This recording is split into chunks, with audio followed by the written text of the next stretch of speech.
I'm here with Orville Schell to bring a unique perspective to the Google-China confrontation due to being a China expert, but also based in California. Google-China, who's winning? What's happening? Well, I don't think anybody's winning yet. I was just actually in China, and what struck me actually was how sort of tentative, at least initially, the Chinese were.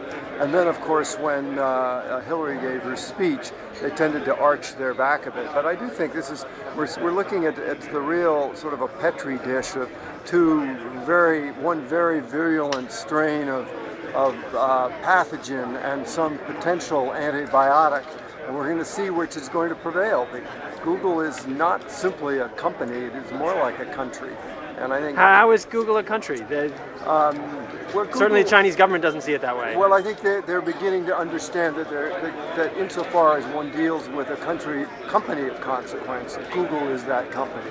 Very close ties to the Obama administration, tremendous resonance throughout the Western world in terms of its sort of commitment to open information. So I think China's going to be quite, this is going to have to play itself out for a few more chapters, I think, before we get a clear verdict. And I'm not sure that China's going to yield in any significant way, because they never do.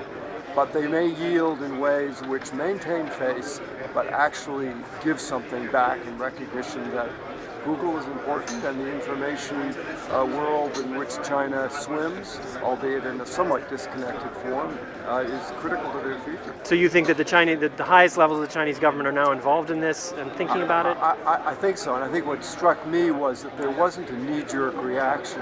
They actually were doing due diligence on it, and they were trying to figure out, I think up until the time that Hillary gave her speech on human rights, which was quite moderate actually, but nonetheless, it did push the Chinese into a reaction. Okay, so 6 months from now, do you think Google.cn will be blocked? Open? I suspect that 6 months from now there will be no Google.cn, because I don't think the Chinese will backpedal on the censorship issue. And I don't think at this point there's any halfway measure that Google can accept, having made such a high-profile kind of incident out of this. Looking at the high-profile incident of this, have you ever seen a company take a stance like that against China, against the Chinese government?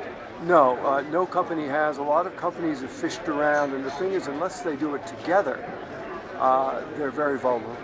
Only Google could do it alone and not be vulnerable. And nonetheless, they do risk losing in the short run the China market.